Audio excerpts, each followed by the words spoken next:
The year is 2025, but let's run ahead into the future. So the year is 2035, and you're probably wondering what will be valuable.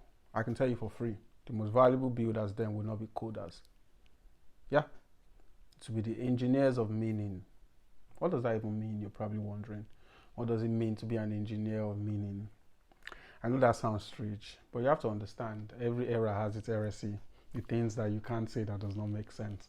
You know, some people once said the earth was flat, and somebody said no, the earth was round, and then they were blasphemous. Today, the heresy is that efficiency is not going to be the most important skill. Efficiency is not enough. You know, it's not. We live in an era where things are going to change really, really fast. And if we're trying to run ahead of the future or run ahead of ourselves into the future, as all dreamers should be, I tell you for free that what will matter by 2025 would not be coding, would not be programming, would not be any of that. It will simply be the engineer of meaning. What does that mean? We would explore in this video. Let's explore what skills will matter in a decade and why meaning might be the new frontier in conversations. Before we go into full breakdown, let's talk about the times. Let's talk about the times that we're living in. We're living in a very, very, very weird period. Powerful, charged, efficient. In fact, efficiency is the point. Let's talk about the illusion of efficiency. We live in an era and in an age that is intoxicated with speed. Speed, speed, speed, how to get there fast. I'm also, guilty of that. Every new tool promises productivity, more output, more scale. Everybody's scared. The copywriter is terrified of ChatGPT. The designer is scared of experimenting with Midjourney. The assumption everywhere is that the future is a contest for efficiency. And whoever automates the best will thoroughly win. That is the assumption. It's a powerful assumption, no doubt, and with some credit to it, but it's also likely mistaken. You see, like every era, our own clings to illusions. We love our illusions a lot. In the Industrial Revolution, the illusion was that progress meant smokestacks, trains, factories, etc. And in the early internet, it was information alone that was going to take us to Shangri-La. Information will take us and information will make us free. Today, it is that intelligence and efficiency are all what we need. The abundance of content has not given us meaning.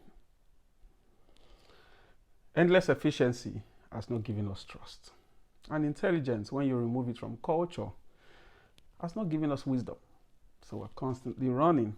And the cracks are already visible, The online feeds feel like very hollow. Political communities are, fracturing under mistrust. Young people scroll through oceans of information and they even come off these things lonelier, fighting and vying for connection. What basically has happened is that we have built the world's most powerful engines, but we have forgotten how to steer. It's very, very easy to define the skills that will define or that matters in our time. And in this era, very easy. We're talking coding, we're talking prompt engineering, we're talking UX design, we're talking, building audiences at scale, having the power of attention and then steering that power. These are all valuable skills, don't get me wrong, and they've changed our lives, AI can probably even write better raps than some of your faves, and we've seen all of this play out. These are valuable. They make things happen, but they are all oriented towards production and speed. They are all tools for making more. And we're starting to sense their limits, whether, it's a startup that can produce endless prototypes, but it is struggling to build loyalty. You know what I mean? Or a political campaign that can flood timelines with so many information, charge, yet when it's time for the polls, the people act differently. There's a disconnect. It feels like the messages are there, but they lack trust. There's still a failure to connect or to feel trustworthy. A community can generate content, as a content creator myself, I understand this to a T. We all can generate and create this content, but can we create coherence? The lesson is sobering. It's very humbling. That's with all of these modern tools and this ability to churn out so much, we have created speed without resonance. And all of this has collapsed into noise. Very loud, very hollow. But let's look into the future. Let's look towards the future, as all dreamers and all builders do. Fast forward a decade, by 2035, efficiency will no longer be impressive. AI will be everywhere. AI will be embedded into your appliances, into your wristwatch, into your cities. It will be woven into classrooms and even health systems. It will make our lives efficient. It will be generating text, it will be generating images, it will provide analysis that will be so unremarkable, just like, turning off the light. That is how much presence AI will have within our life. But what happens when intelligence is abundant? What becomes scarce? What happens when intelligence is abundant? When every tool can automate, when we have all of these things, what does it mean? What remains valuable? Where will meaning come from? Well, the answer is simple and it's radical. Meaning will drive everything. People will be searching and be clinging and be looking for meaning. The people who will matter in 2035, they are not going to be those who produce the fastest, that you can be rest assured, and it's strictly going to be those who can choreograph resonance. People who can provide belonging, people who can provide legitimacy in a very fragmented, machine-controlled world. So I say that again, in 2035, it is not going to be who can provide or produce the fastest. It will be those who can choreograph meaning, those who can choreograph resonance, those who can provide belonging, those who can provide familiarity and legitimacy in a fast, fragmented, machine-dominated world. What this means in detail, I will unpack one by one. 4 skills that will endure. 4. Number 1 is system orchestration. Think of it this way. Think of the future as a noisy orchestra. Some instruments are human. We're talking communities, we're talking rituals, we're talking institutions. And others are AI agents or synthetic personas. And alone, each of them can do what they want to do. In standalone, each produces sound, each does its own thing. But together, without coordination, they produce chaos. So the rarest skill in 2035, it will be to conduct and to create harmony. How do you create something that unites human, unites machine, and then fuse that with cultural rhythm? You're not trying to write every note or write every script. No. You are going to arrange a composition. That's what we meant by system orchestration. For example, a government in 2035 does not need to, weave together data, citizen feedback rituals, or all that kind of stuff. No. There's going to be incredible ways to look at life. The creators and the builders of that time would not create just for humans and then think they've nailed it. They have to figure out where technology sits in that. They have to figure out where culture sits in that. And they have to figure out how to tie it all together to give human a truly unique experience. That is the meaning of orchestration. And that's one skill that will endure. System orchestration. 2. We've talked about system orchestration. Now we're going to talk about emotional literacy as UX. We know cultural fluency. We know all of that. And if you think about it, today's interfaces, they're all optimized for click, likes, share, click, likes, share. No. Tomorrow's platforms will optimize for emotions. It will need to be optimized for feelings. What does this mean? A health app, for example, that as we know it today, tracks your steps, tells you all of that. But in the next decade, your health app will know when you've lost a family member. And then it will know the right time to optimize for silence. It will know the right type of messages that fit your mood. A health app that is optimized to understand grief.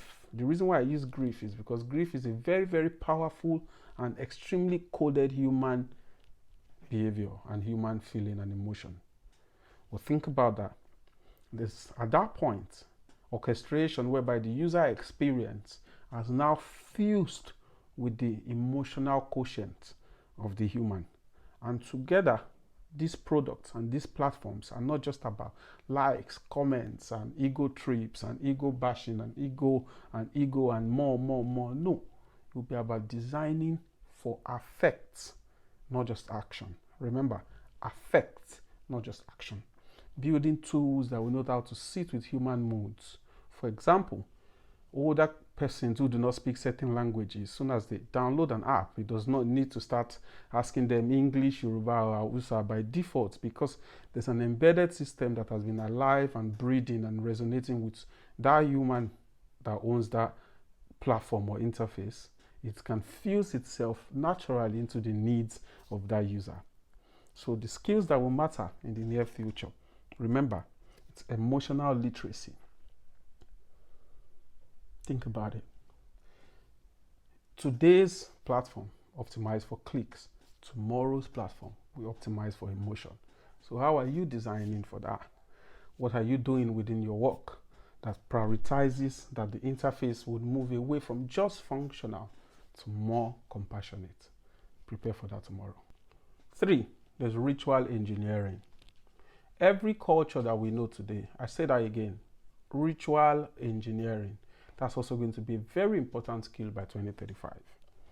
Why?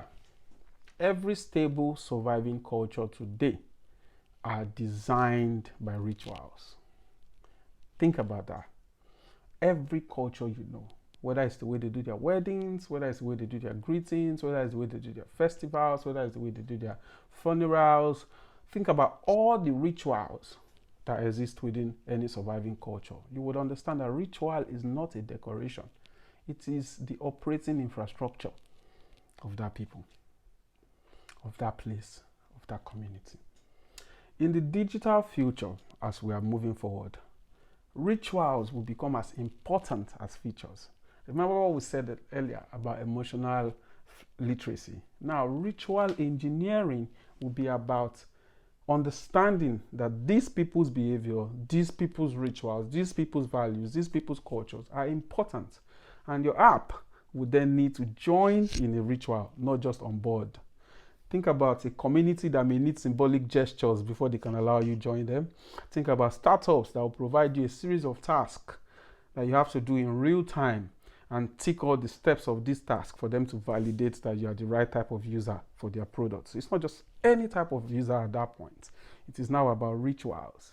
And the creators and the skills that will matter tomorrow will understand that the rituals of a people, of a user, needs to be embedded into the product experience, and not just as features, but as decoration. Not just as features, but as core infrastructure. Think about it this way. You have an app today that wakes you with an alarm that just tells you, hey, time to go to work. Imagine rituals that have been encoded into this, whereby nostalgic quotients, maybe the way the cock used to crow within your neighborhood where you were young, has been embedded into this ritual. Therefore, even if you're living anywhere in the world, you're able to enjoy these nostalgic elements of that engineering that makes you connect even stronger at home.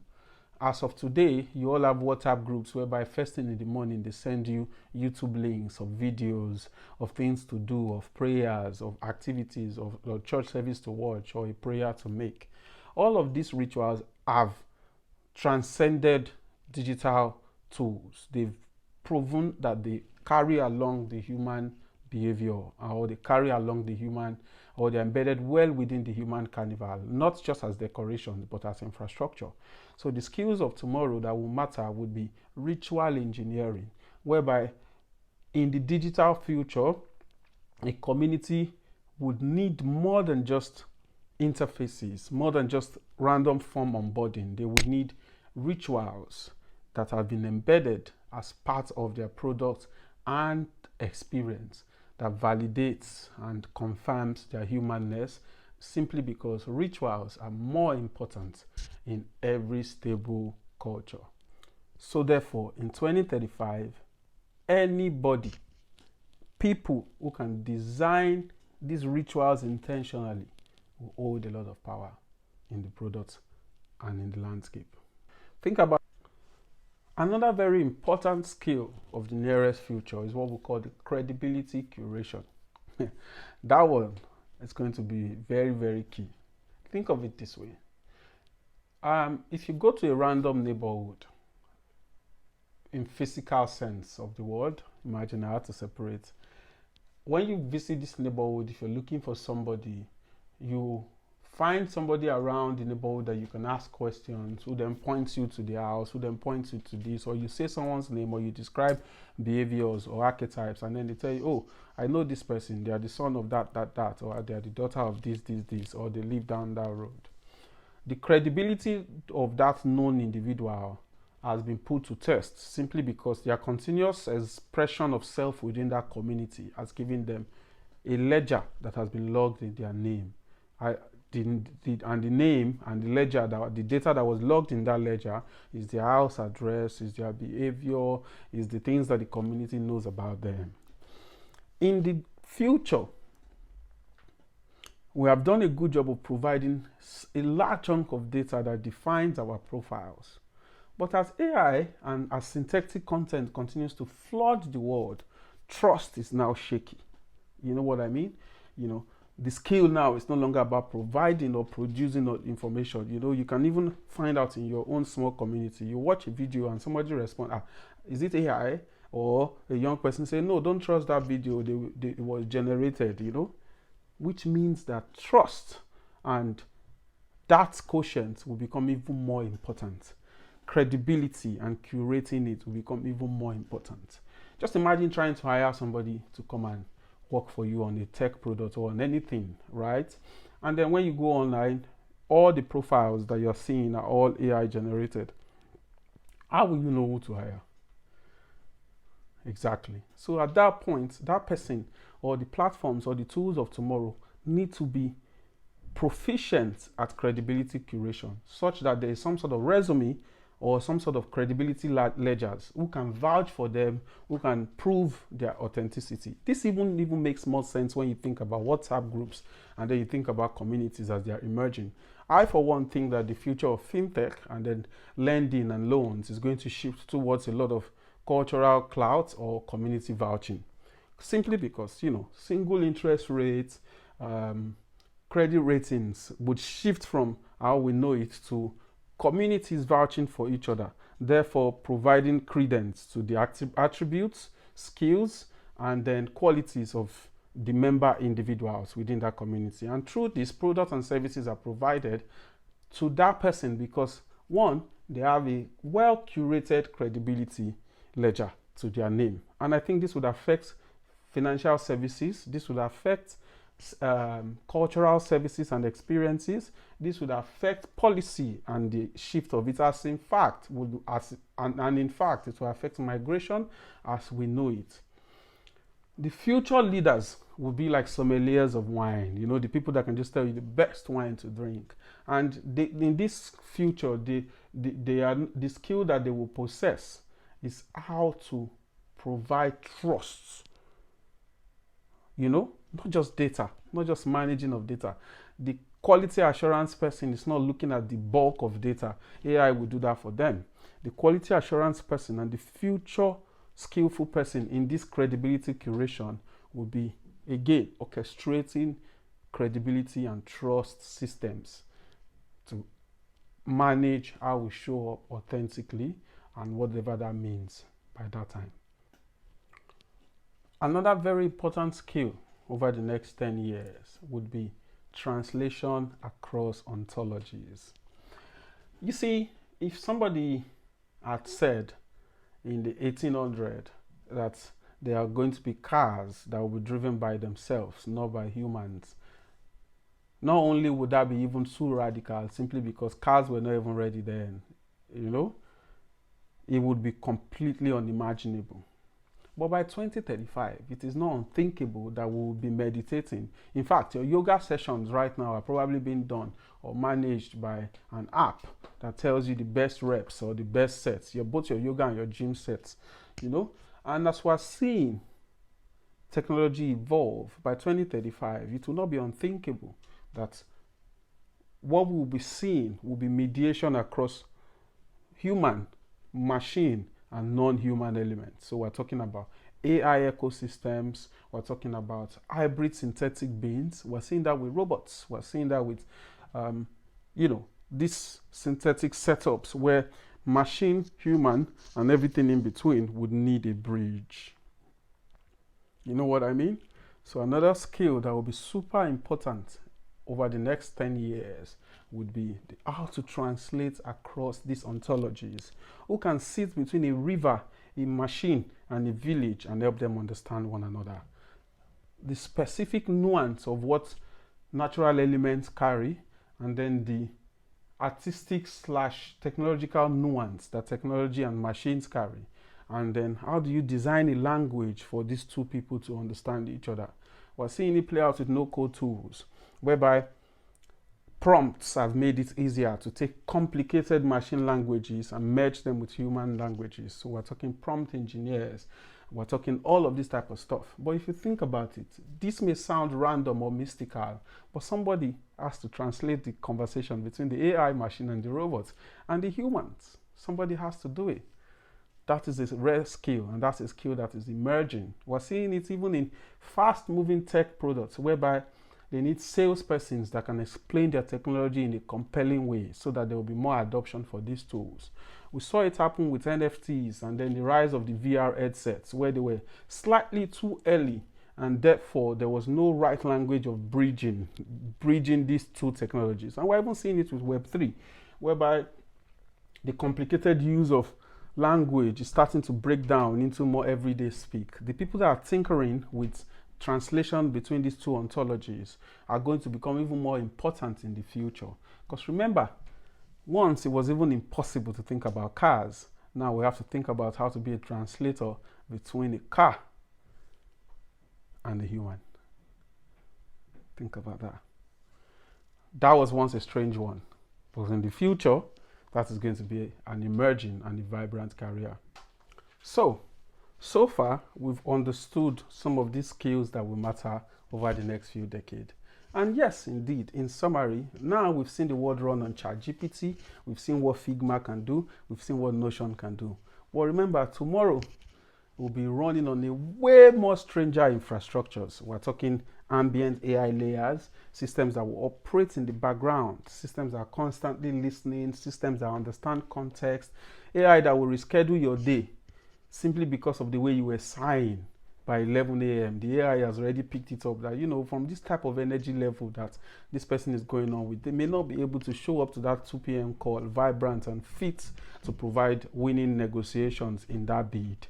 AI understands all of this, and it has understood your collective fatigue, and it has gone into the background and make your life even more effective. That is something we've not seen that is going to show up. Reputation wallet, as I said earlier, with credibility curation.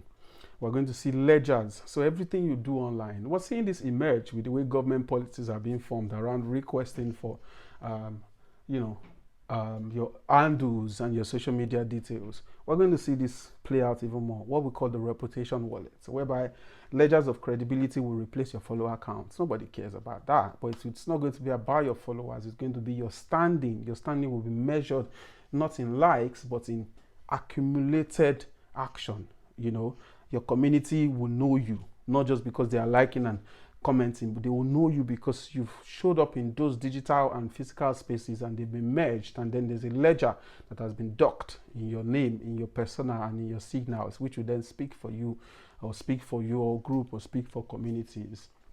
We're also seeing a lot of synthetic persona kits, tools to design companions. I gave a good example how apps can now detect potential context, tools that will become tutors. We're thinking about robots that will work in the home as carers, nannies, early child care attention, elderly care, alter egos with memory. This allows for generalists to shift context through multiple interests.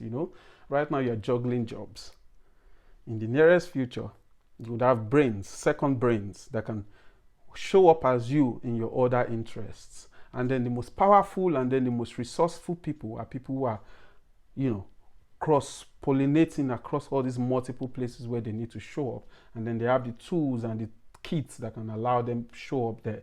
For some, this may even become as intimate as families. We're going to see people actually marry their AI, because the AI has been taken away from just even non-tactile systems to more tangible tactile experiences, and they will be as intimate as family. The way you love your dogs, that is the way the future will be. And then, like I said, we have the mood to interface engines. We're looking at devices where your emotions will direct the tool. The laptop is not going to come on unless you're feeling gingered or you've done some workout in that morning to earn the right to lock in. You know what I mean? Anger will close the app. Joy will open it up, and calmness will prevent a different side. Emotions and technology would not be far apart. They will be contextualized and blended in between, and then they will determine for us a host of new experiences. And then obviously, biodigital fabrications, growing clothes, your favorite material. You don't need to buy it every time. You can just buy it once, and then it would be engineered to constantly fit into your evolving aesthetic and body shapes. We're looking at running shoes that would understand your strides, your gaits, and your energy levels. Digital fabrication, self-healing houses. When we're thinking about conflict zones, we're thinking about flood-prone places, we're thinking about natural disaster environments and natural disaster engineering to sort of prepare for these ever-changing problems, which are recurring, but we have now nailed the biological and the fabrication has met, and that regrowth is now practical because of the power of technology. All of this might sound implausible now, but so was social media in the 1900s. In fact, in 1990, what are we talking about? So think about it. You're now carrying the internet in your pocket. In the next 10 years, what does that mean? I want to talk about a few more outliers. These ones, they're not even coming up on anybody's radar. People are not even thinking about it yet. They may not even look like they will be important, but I assure you, they will be a game changer in the future. Number one, sleep architect. It might seem absurd, it might seem irrational, it might not look obvious now, but tomorrow, silence architects will be the winners. What does this mean? There's so much noise in the world. Noise from the digital interfaces, noise from the physical experiences, noise from even our own minds. Silent architects will become skillful creators and engineers who can figure out how to turn silence into an infrastructure, how to turn detachments. People will design apps, people will design rooms, people will design policies to preserve quiet. I once read in a nice publication where they said silence is the sound of gentrification. I think it was a New York Times one, I'm not sure. But if you think about it really, the ability to hear yourself think, the ability to calm and keep calm. Silent architects are going to become a core part of the future infrastructure. We're also going to see people who are going to be dream cartographers. If you think about it, from theology to today, our dreams continuously stay elusive. Artists have tried to express this through surrealist paintings. Biologists have tried to express or understand this through, through some of the psilocybins, if I may put it that way, the LSDs, the drugs that we've tried to use as a way to understand the dream states. The dream cartographers of the future will track collective dreams as data because we would have technology that can finally understand them. And I think it would be a nice one to be called, guess the name of that app, Joseph. We can use these dreams to sense anxieties, to log information, to understand emerging myths, because a lot of the time these words start from our dreams and then they come to reality. Dream cartographers, I see that showing up. Like I said, silence architects, dream cartographers, myth protocol engineers. In a fragmented world where stories will no longer be standalone, but stories will become code, engineers will be able to design and license APIs in form of myth. So, a practical example. We have the exhibition coming up in Lagos by the young artist that has raised a lot of concerns and tribalist sentiments amongst Nigerian persons on Twitter. You know, I see a future where APIs for culture will be a thing. I tell you, where cultures that have evolved efficiently past the type of gatekeeping that we see today, that are very imbued with nationalist anger as well as tribalist anger. No, it will evolve. Policies will become APIs. Cultures will become APIs, and they can now be downloaded and licensed and sold. We've seen this play out in Hollywood, where certain films come out and certain cultures and people say, no, that's bad representation of my people. For proper and efficient anthropological as well as ethical appropriation, meet protocol engineers would evolve. How that will play out, I don't have the answer, but I see it coming forward. Then we're going to have what we call the interspecies diplomats. They're going to be people whose job will be to understand communities, ecological systems, and synthetic agents. Imagine negotiating a treaty, not just between nations, but between a river, a machine, and a village. A friend, Jess Jorgensen, is already doing some brilliant work through a company called Spursites. Now, one of the most brilliant ways she has described it is that looking at the future through the perspective of the plants. We always look at the future through the perspective of the human. We as instructed by the Bible, we show up, we dominate, and then we conquer. There's no negotiation that allowed for an agreed synergy between what we eat and what we've conquered in the world. In the near future, we're going to have interspecies diplomats, ecological experts who understand the world of plants, who are able to help rethink the policies that guide the way we and animals engage, we and plants engage, and how also we and and synthetic species like AI agents and synthetic robots and all of these many moving and valid species who would occupy and dominate the world.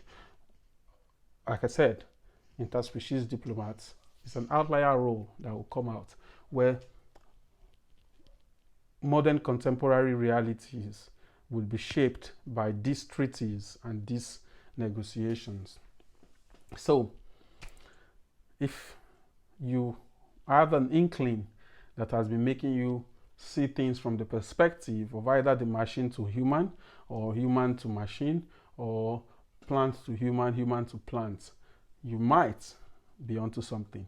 Because we need people that will negotiate treaties, not between just nations, but between rivers, between the machine and then the village. Then the final outlier that I see, even though there's still going to be more, but for this discussion, we're going to have time collapse designers. What are they going to do?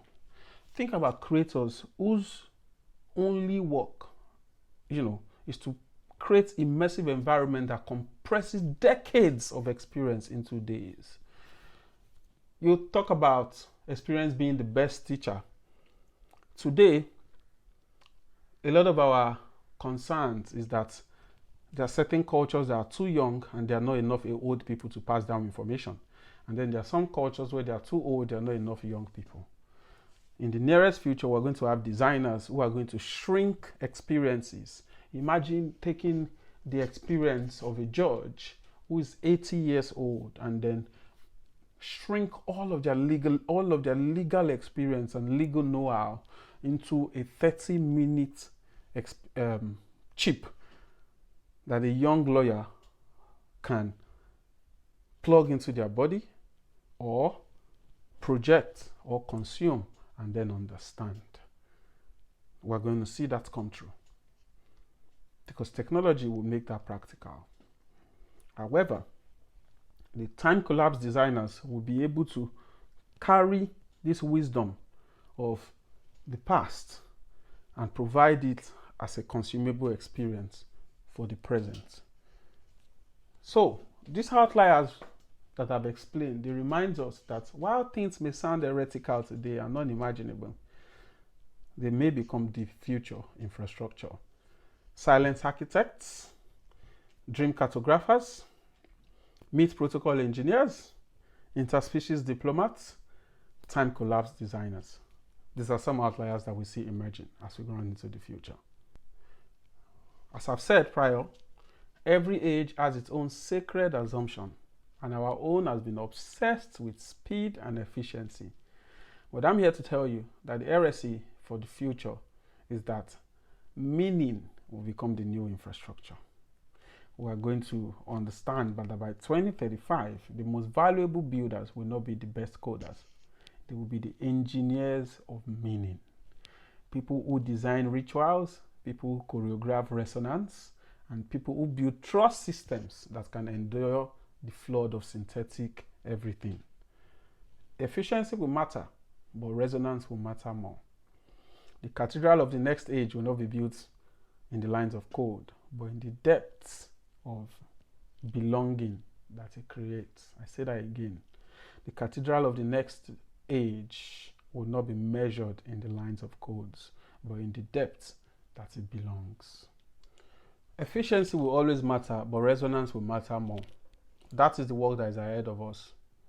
We need to build not just smarter machines, but softer systems.